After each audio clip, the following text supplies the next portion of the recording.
Hey guys, Darren Kelly, coach of Wise Ocean Pods, and welcome back to the first episode of the 2026 AFL Fantasy season. The game is officially open. It's time to start talking about some fantasy football. Let's bloody go. All the pain.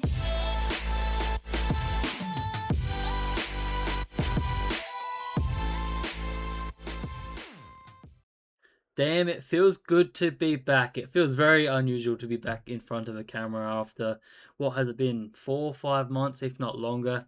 Feels like a lifetime ago now, just with everything that's been going on in between fantasy seasons. I know a lot of people got into their women's football, obviously the cricket with the Ashes, BBL as well. You had, I'm obviously I'm a big fan of Formula One as well, so had that going on. So lots have been going on in the off season, but we're not here to talk about me. We're here to talk about fantasy.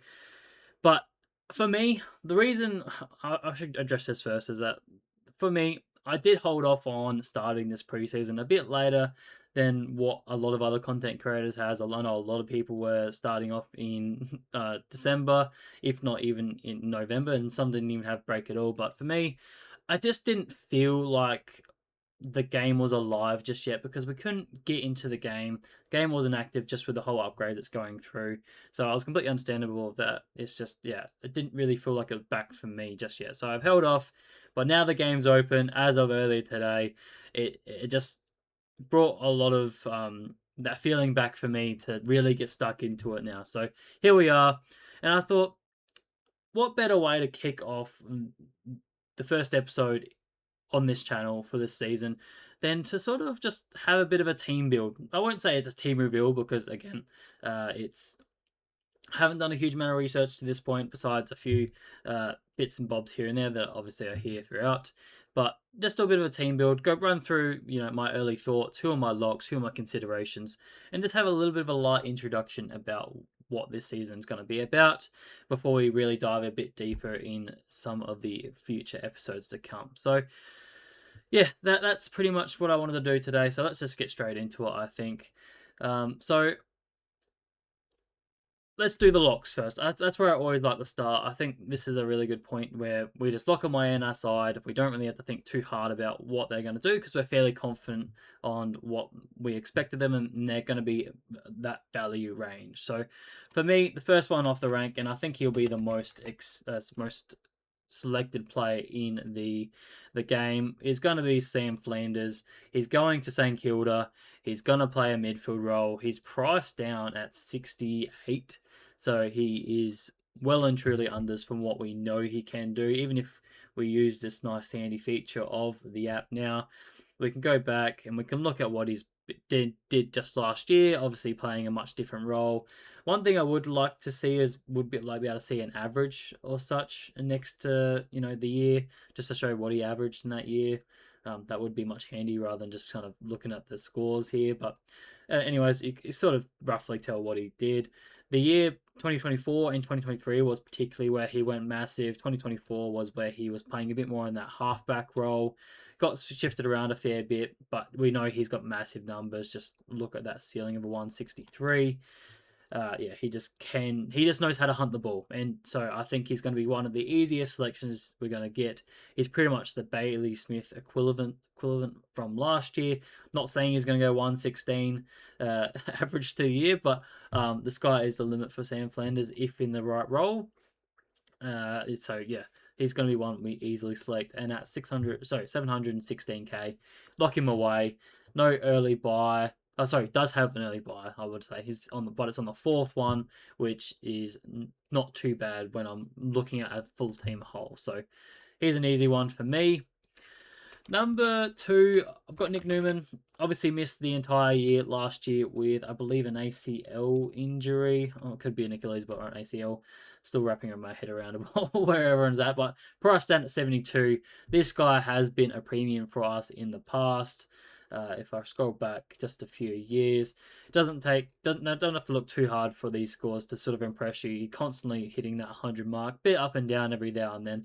But I think the role is going to be even more improved now than ever. Colton are probably going to go backwards a little bit this year. just with the way the tight team dynamic. They're probably going to bring a few younger guys in as well. So I'm expecting to be a little bit worse. I expect his role to be better in the sense that he's going to take a lot more of the kickouts for this team. And again, at that price, even though he is 33, I don't see a world where he's going under that 72 price tag. I expect him to at least get back up to a 90, but realistically, he could be pushing top 6, if not top 10 defenders for us by the year's end. So I think he's one you just lock away, get him in your side, and yeah, build a team around him at this stage. The last lock, I guess, a sense I've got in my side is just Coleman, and it's probably a bit more of a looser lock out of these three for me. Just given his injury history, he has had a rough go at it for probably the last 2 years at least. Played only one game in 2025 and played only opening round in 2024 when he had that ACL at about half time. So, yeah, hasn't played a whole lot of game time, hence why he is so cheap at 559k. But we know what he is capable of. He has averaged 70s in his past seasons. We sort of are pretty confident with what his role is going to be like off halfback. They do have a fair few guys back there now with Wilmot, Zorko, Fletcher. Those are probably the three main guys back there, but there is possibility for some movement of those guys up the field, maybe on the wing. Fletcher has done that role in the past, so I wouldn't be surprised if we see Coleman back to where he should be and back to 70s, if not can push 80s quite comfortably, because he can have an absolute monster. So for me, I'm locking him away for now until I hear more about his health. From all reports, he is doing extremely well. He's not on the injury report and he's tearing up the track. So yeah, for me, it just has to be locked in at that price tag. So there's the first three locks for me, and I'll be very surprised if these three guys move away from my team at any stage, unless it's some sort of injury. I will scroll it out a little bit, probably a bit easier to see there for you. But then way I like to build my team is, I think we'll move on to the rookies. I think we have a lot of rookies that's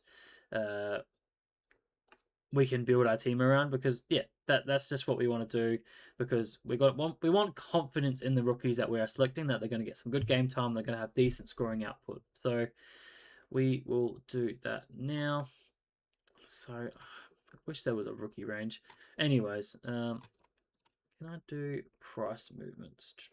Sorry, I'm still just learning this app as well as everybody else. So I've done up a price, and let's go down from the bottom. Actually, I'm just going to look him up. So first one I'll go off the rip is Jagger Smith. I think he will be, again, probably the second highly owned player behind Sam Flanders, to be honest. We were all very, very comfortable picking him last year when he was at 350k. I believe he was the third pick from last year, and his junior numbers are just absolutely elite.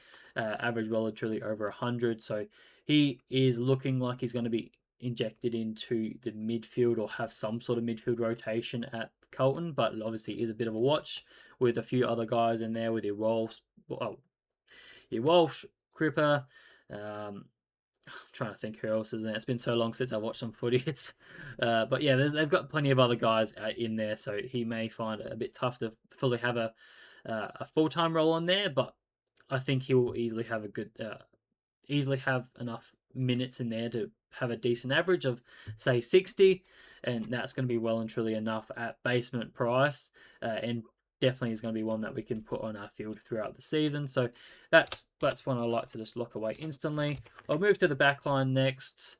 Zeke Yuland, I believe is how you pronounce his name. He was number 2 pick in this year's draft. Elite numbers again. He's apparently better than his brother, who obviously already plays for Gold Coast. So he's another one. Nice defender, mid status as that DPP, which is going to be nice. So he slots into the back line quite comfortably. Farrow is my next one. Again, DPP, plays for Essendon. Again, Essendon, who knows where they're going to be at. Obviously had a huge amount of injuries last year, so there could be a lot of spots up for grabs in that defensive midfield, as some guys retired, some guys are injured.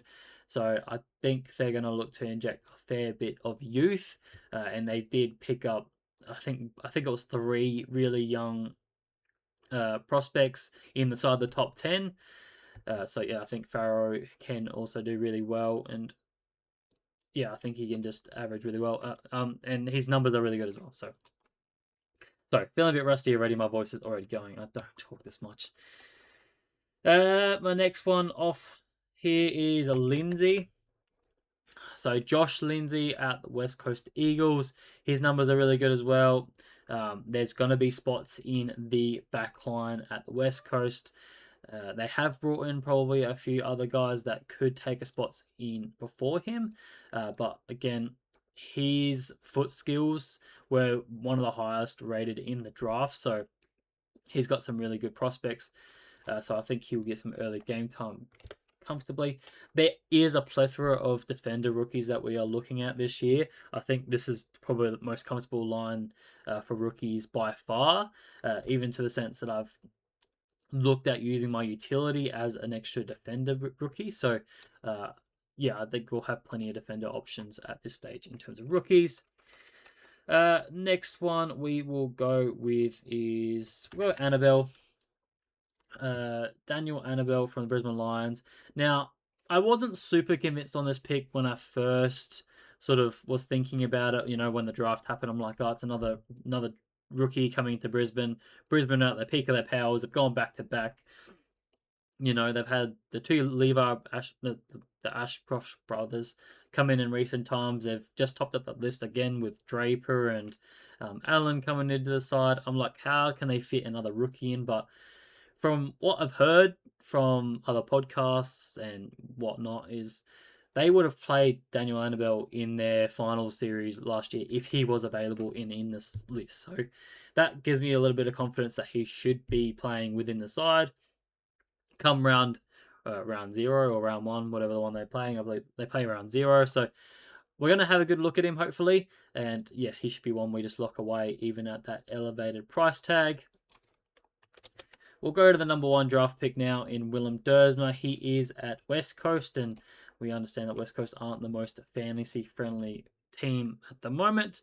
But even priced at 33, this guy is a gun. He's going to have a pretty decent role, whether that's off halfback or within the midfield or anywhere in the side. I dare say he's just going to get a bunch of time put into him so the team can develop and grow together. So he's an easy one that we're just going to pick up.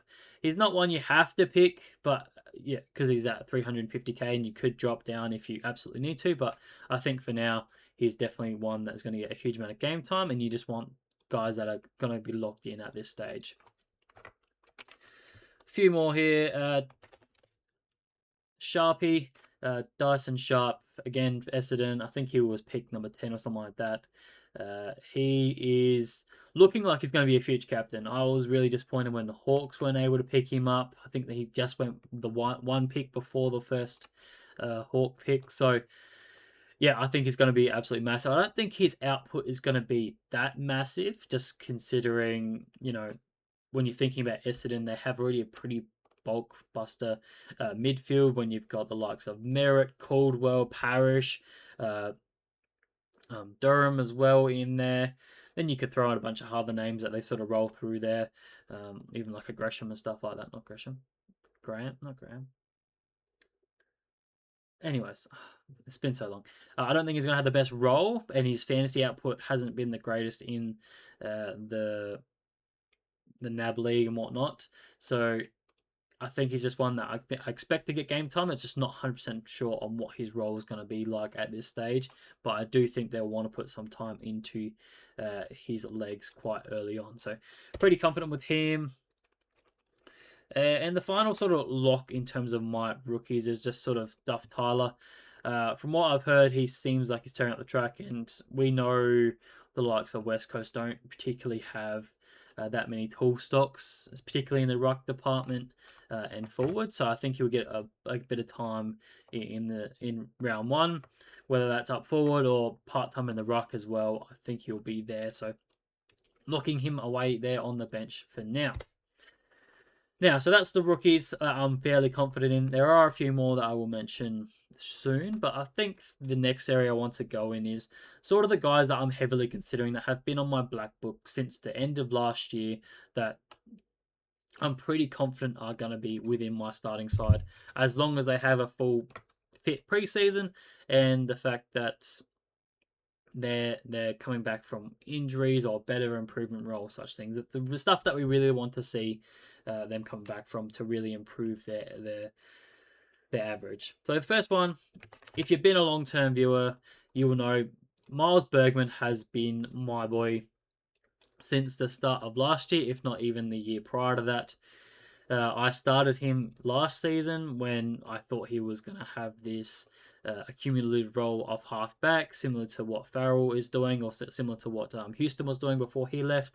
That did start pretty well, but then he got injured, and then his role got shuffled around a fair bit, and he fell off the wheels. So didn't work out too great, but he did end up moving into the midfield later on in that season.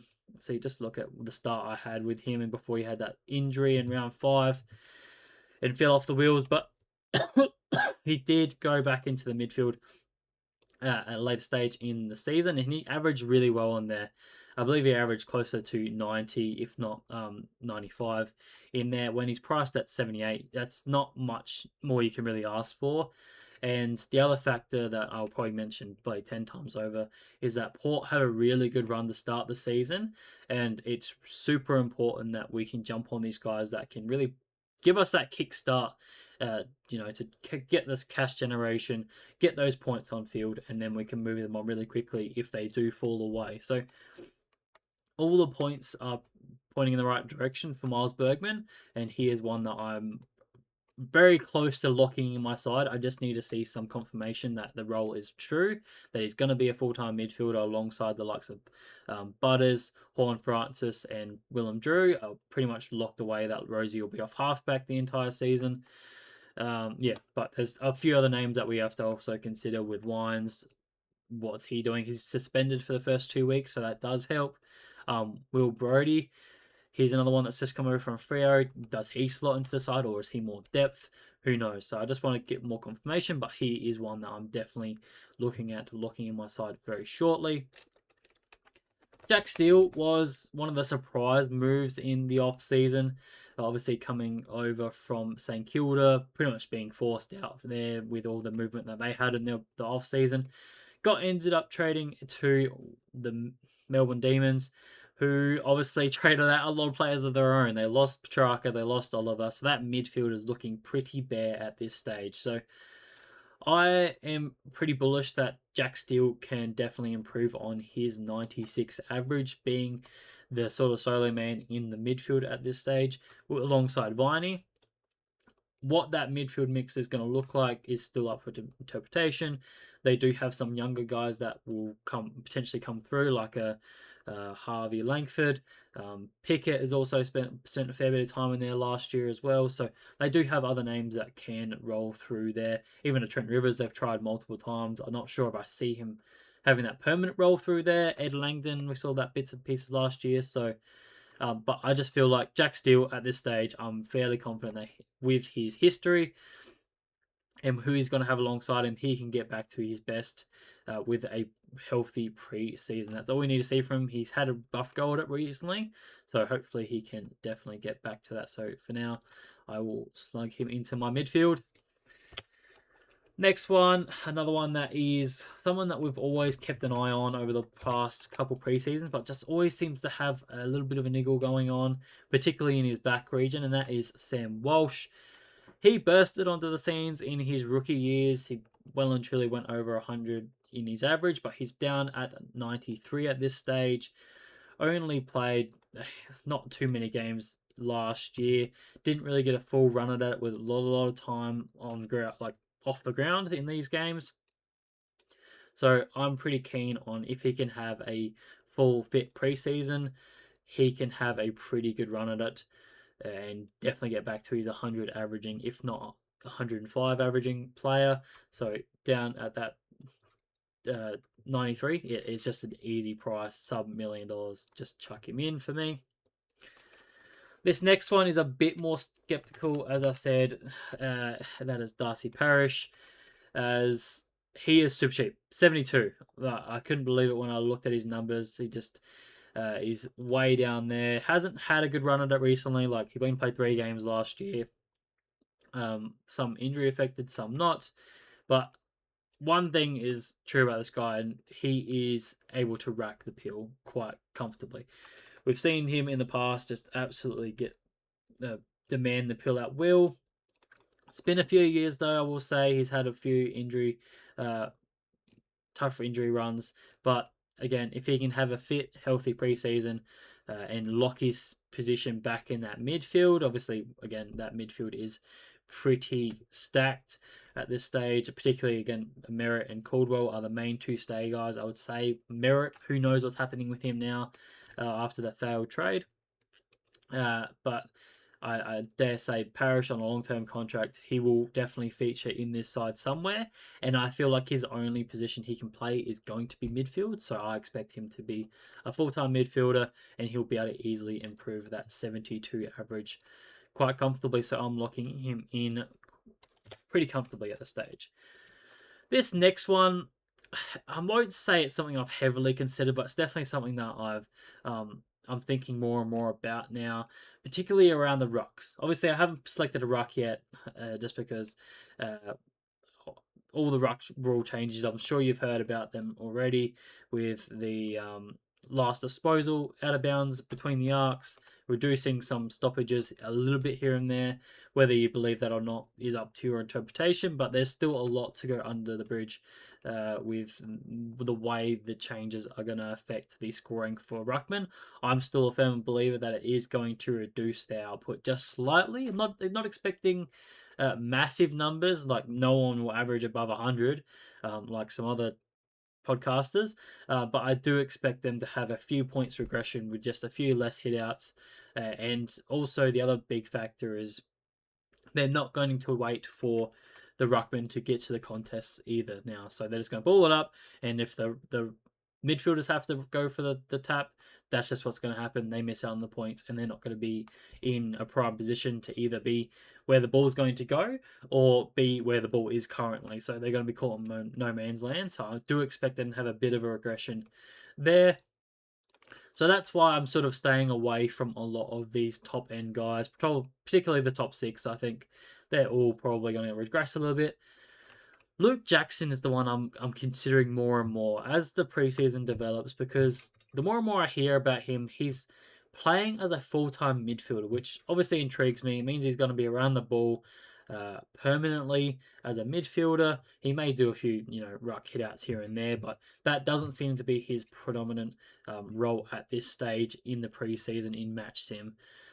Whether that fully comes to tuition, I just feel like he's one of the safest guys that we can select early days, that we can sort of have a look at what's going to be going on with, are the numbers dropping, are they staying about right, and he's at a decent price point where it's not too much of a leap to get up to the top guys if we're confident that they're going to stay there, and it's not too hard to jump off of him to go down to a younger ruckman if we're seeing him drop away too much. So it's definitely something I want to explore further.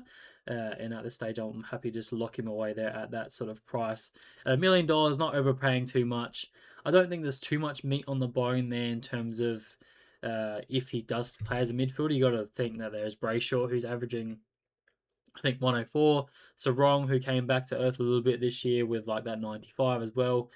I can't expect him to go, Luke Jackson to go in there and average 95. If or 100, he's just going to stay around the same.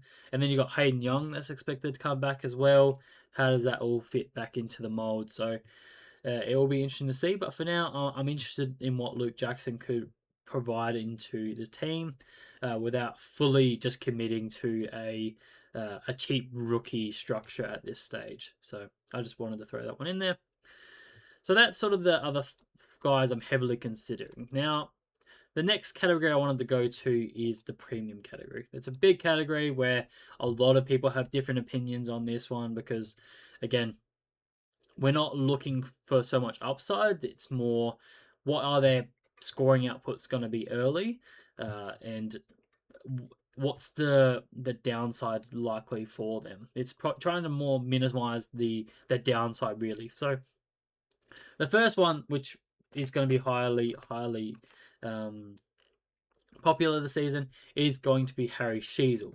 Now I am so comfortable picking him as my F1 at this stage. He was one of the first players I trucked into my team since he got forward eligibility, because he is just such a good player. Like, it's actually a godsend that he got forward status. Obviously, he was chopped and changed all last season with different roles and different abilities, but this guy can be anything.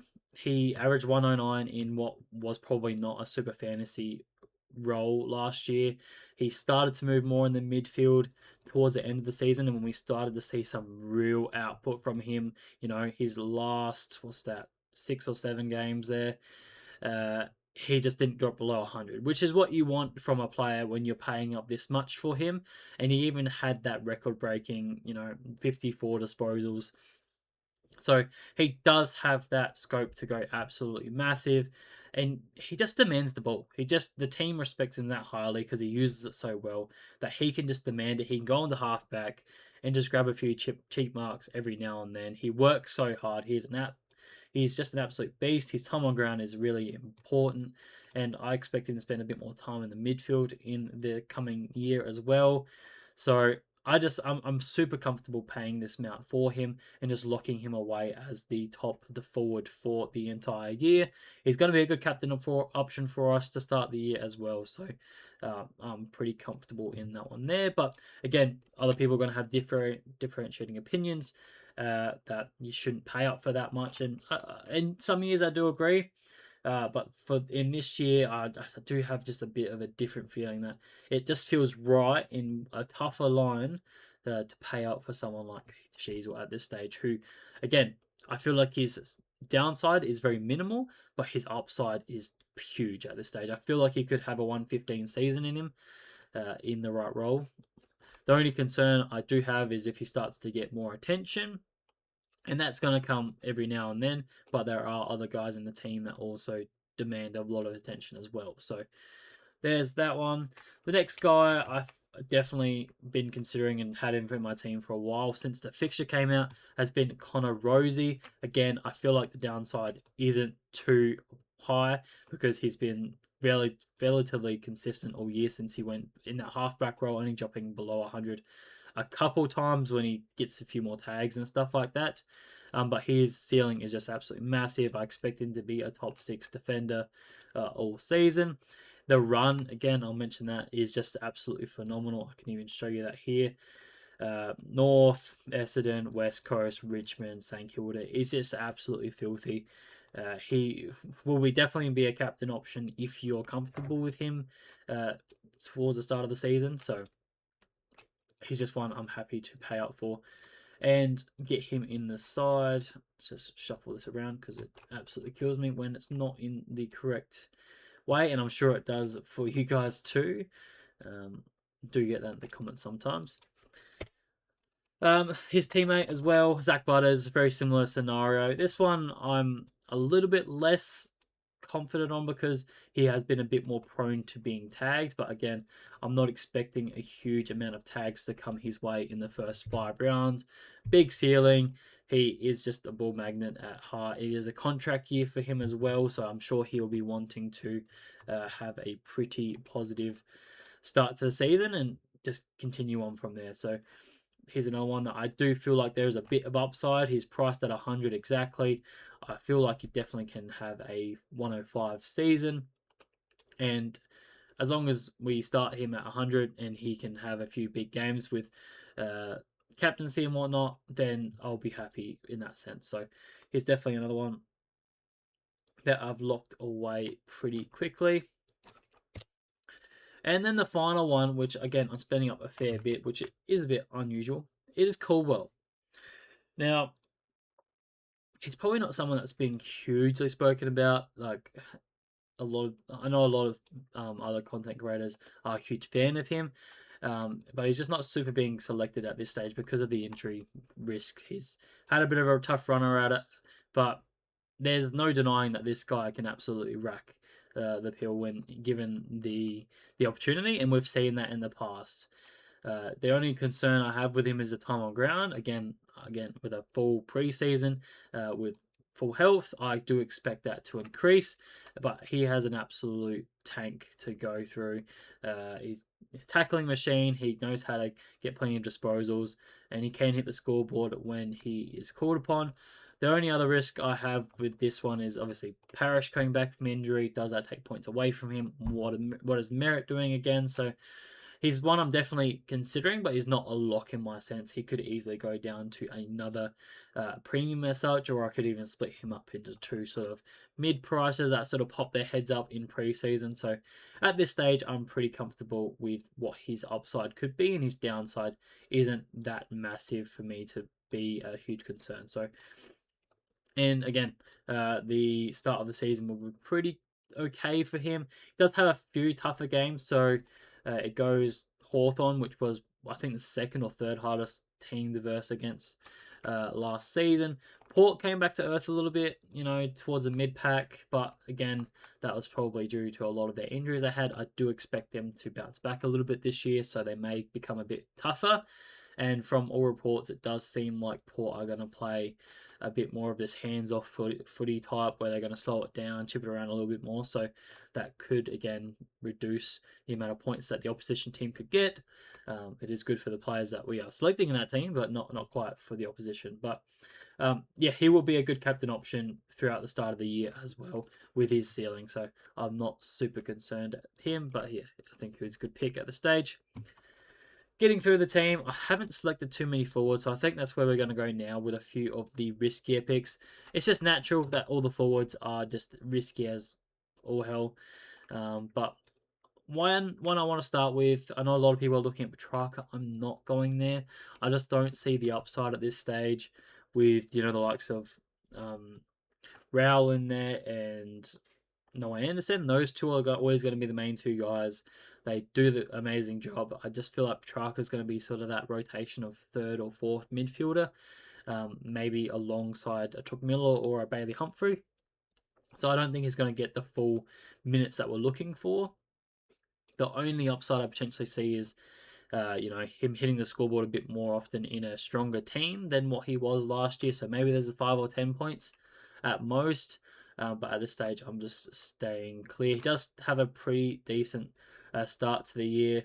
Obviously, has opening round against the Cats, but you've got the likes of Eagles, Richmond, Melbourne, who are expected to be bad. Then you've got Essendon in round 6. So, definitely something that I will be toing and froing all preseason, and he may sneak it into my side at some stage. Just got him out at this stage, but it's not hard to switch him in. The player I do have in at this stage, which is probably a bit odd compared to most, is Adam Treloar. And I feel like he's a bit of a dark horse in the sense that I expect him to go back into a full-time midfield role. There's things I've heard from the Bulldogs camp is that Liberatore has gone into a halfback role. Bont's playing a bit more forward. So I feel like it's going to be Ed Richards, Adam Treloar, and then a couple other smaller guys like Sanders in the midfield, while Bont and Treloar rotate in and out as well. So I feel like those two are going to be the mainstays alongside Matthew Kennedy as well. So there's going to be a few guys rotating through there, but I feel like Treloar is going to be one of those main guys. Again, he's a riskier pick because of the injury histories he has had. So, and obviously looking at the numbers, he only played 4 games last year, and they all were pretty terrible. He did have a couple decent games, but again, very low tog on a lot of these.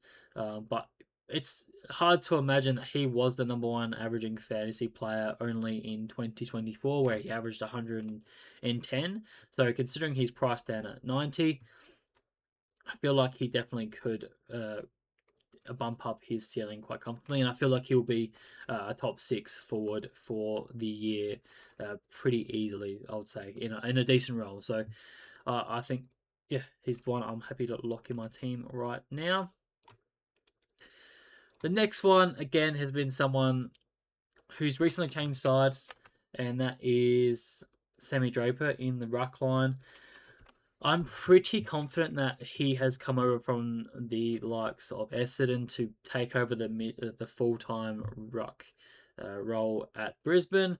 He's just a bit of a unicorn in the sense of the way that he can roam the ground, but it could be split alongside the likes of Darcy Fort. Obviously, Darcy Fort is a two-time premiership player now, and he's done an amazing job. So we'll have to wait and see how that sort of eventuates in the preseason.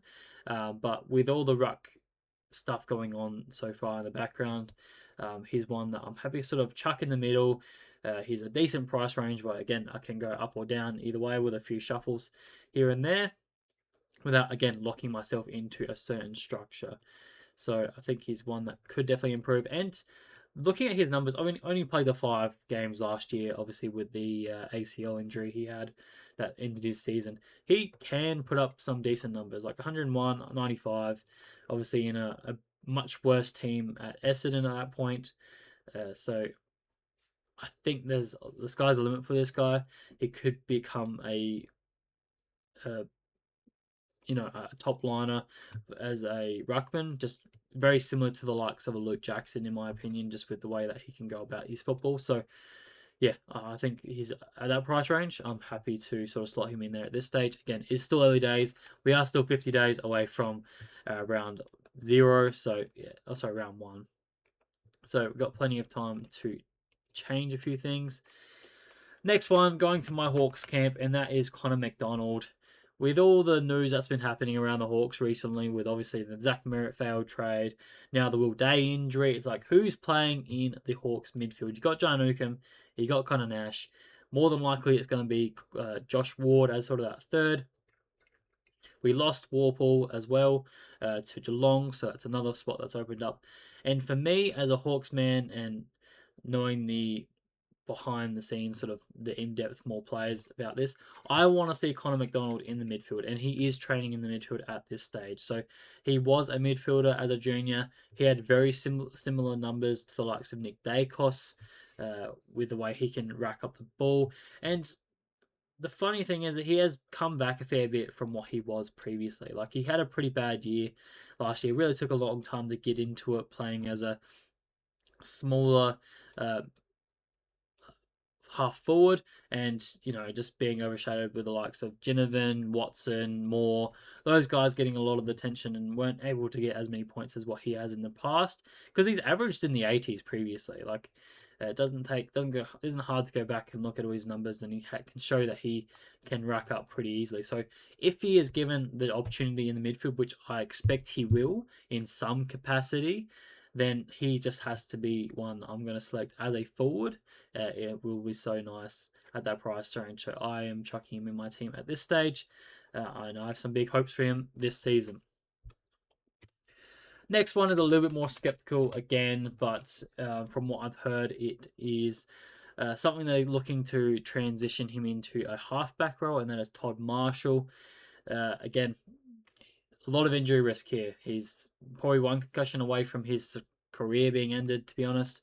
So they're looking to just give him some longevity, going into a halfback role where he can just have a bit more free run at it and use his nice kicking to be a distributor. But considering he's priced at 38, and we're hearing that he may have the distribution role alongside the likes of Rosie, and their game style is changing where they want to slow it down, chip it around a little bit more. He's going to get involved in that in some capacity, and if he can improve his 38 price tag to a 60, maybe even a 70, then that's an absolutely a lock for me. So for now, I'll be locking him into my side. He sounds like he's all fit and ready to go as well. So yeah, fingers crossed that can continue. And then finally onto his teammates who's just come over from West Coast in Will Brodie. Cheap, 457k. This guy can be anything. It does have to go back a fair while to sort of see what his output has been. But I remember one of my first seasons playing AFL Fantasy in 2022. He came out onto the block and he was just an absolute gun. Averaged 90, I believe, that year, if not closer to 100, as a permanent midfielder for Freo. Just knows how to rack up the pill. He's a tackling machine. So if there's a spot in the midfield for him to start the season, particularly with the likes of Wines out for 2 weeks through suspension, and if they're looking to change a few things up, he's obviously good mates with the new coach as well. So he's definitely one that I think is worth punting on at this stage as a riskier pick in my midfield to really give me that head start again with the nice fixture. If he can get away guns blazing, skyrocket his price range, then that's something that I have to just take the risk on. So I'm locking him in my midfield in my final slot there at this stage. Now, realistically, that's most of the team. Now, we'll just sort of top up some rookies that are sort of here, there at this stage. There's still a lot of players that could sort of slot into these areas, but one I'm a little bit more confident in is Sid Draper. With the recent news that Dan Curtin's going to be out for probably 7 or 8 weeks to start the season with that knee injury that required surgery, that could free up a spot on the wing for the likes of Sid Draper. So I'm happy to lock him into my F6 spot in the forward line. It's nice to have a forward eligible rookie there. But again, there's not a lot of confidence behind that just yet until we see more. I do believe he's still in the rehab group. There's not an official report that he's not fully fit, but he's not participating in the full training at this stage. So still something to watch there. The next one I had on the list was Robertson, who has recently come over to the West Coast Eagles. He's a bit more of a mature age. We have seen some decent things from him in the past. He's always been sort of a fringe player. I think he was at Brisbane, I believe. But yeah, I feel like with at a new club at West Coast, get more opportunity. Basement rookie. He's someone that we can just slot into our forward line quite comfortably on the bench and not have to worry too much at this stage. Similarly with his teammate in Finlay McRae. Again, this guy a little bit more expensive, but he knows how to rack the pill if given the right role. We're not 100% sure what that role is going to be just yet with a lot of movement going on at West Coast. Can he slot into the midfield? Maybe, maybe not. Obviously, they've got Willem Dersma coming into the side as the number one pick. Got Harley Reid in the midfield. Elliot Yeo coming back from injury. Plus, the likes of Kelly as well. Like their midfield's already pretty full, but do they look to move the magnets around a little bit to get the best out of their players? So I'm happy to lock him away on my forward bench again at this stage because I don't feel like there's many forward eligible rookies that we're sort of locking in just yet. I feel like there's quite a few that we're missing out. To fill that last defender spot, I'd have just thrown in the likes of Sam Grill from Richmond. Again, they're sort of in this rebuild, so I do expect him to get some game time.